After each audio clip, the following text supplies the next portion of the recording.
안녕하세요. 양수영 심리상담센터 양수영 원장입니다. 오늘은 유아 ADHD 증상과 야뇨증 증상에 대해서 알아보고자 합니다.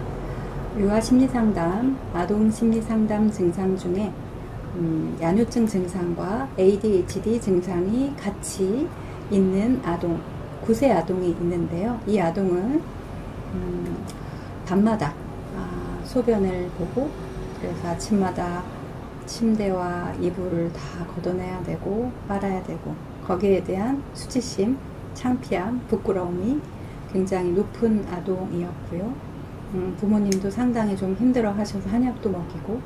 여러 가지 방법을 다 써봐도 잘 되지 않았고, 또 ADHD 증상, 주의력 결핍, 과잉행동적인 증상이 있어서 가만히 잘 있기 힘들어하고, 목소리 톤이 높아지고 좋아하는 것만 하려고 하고, 내가 감정 조절을 스스로 하기 힘들어 하다 보니까 이런 감정에 대한 기복, 그리고 앉아서 착석하는 것들, 내가 싫은 분야와 싫은 마음에 들지 않는 상황에 대해서 집중하고 주의를 기울이는 주의력과 집중력이 모두 다 좀 부족한 성향이었고, 조절이 되지 않다 보니까 이런 과잉행동과 집중력이 부족한 모습, 그리고 이런 조절이 안 되는 부분으로 인해서 밤마다 소변을 참지 못하고, 아무리 물을 먹이지 않고 자다가 깨우고 화장실에 데리고 가도, 아무리 조용하라고 하고 앉아있으라고 하도 나 스스로 조절이 되지 않다 보니까 가만히 앉아있지 못하고, 조근조근 차근차근 이야기하지 못하고 소리를 높이게 되고 충동적인 행동을 하게 되고, 차근차근 내 순서를 기다리지 못하는 부분들이 같이 보여지는 아동이었고요. 왜 그러는지는, 이유는 유전적인 요인, 아버지나 어머니 혹은 부모님이 아니어도 친가나 외가, 할머니, 고모, 이모 중에 이런 성격적 업앤다운이 있는 성격의 가족이 있을 수가 있고요. 정서 환경적인 요인, 이 아이 같은 경우에는 아버지 쪽이 이런 조절 능력이나 충동성, 예를 들어서 가족 중에 알코올릭, 이런 도박, 술, 주식, 한 가지에 너무 좀 몰입하고 빠지고 그거에 대해서 잘 헤어나지 못하는 성향이 있거나, 두 번째는 양육 환경, 이 아이의 같은 경우에는 주 양육자인 부모님은 사회 바쁘시다 보니까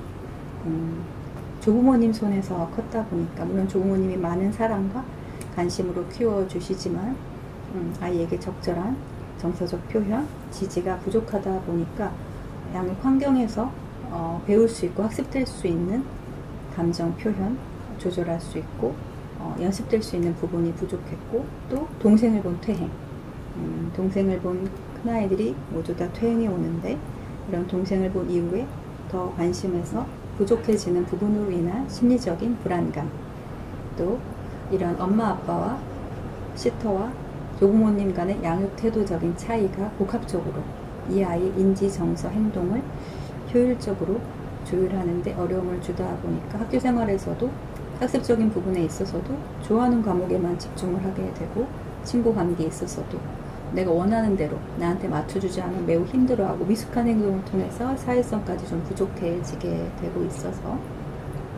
아동 심리 검사를 통해서 아이를 정확히 이해하고 부모님이 집중해 주시고, 집에서 규칙적인 생활, 또 동생 외에 집중해 줄 수 있는 시간, 또 부모님의 양육태도 일치, 부모님의 스트레스 관리를 통해서 현재 약물 치료를 하지 않고도 이런 야뇨증 증상과 ADHD 증상이 호전되고 있는 사례가 있습니다. 혹시 우리 아이가 ADHD 증상과 야뇨증 증상으로 인해서 조절 능력에 어려움은 있지 않은지, 우리 아이를 오늘 유아심리검사, 또 아동심리검사를 통해서 살펴보시기 바랍니다. 감사합니다.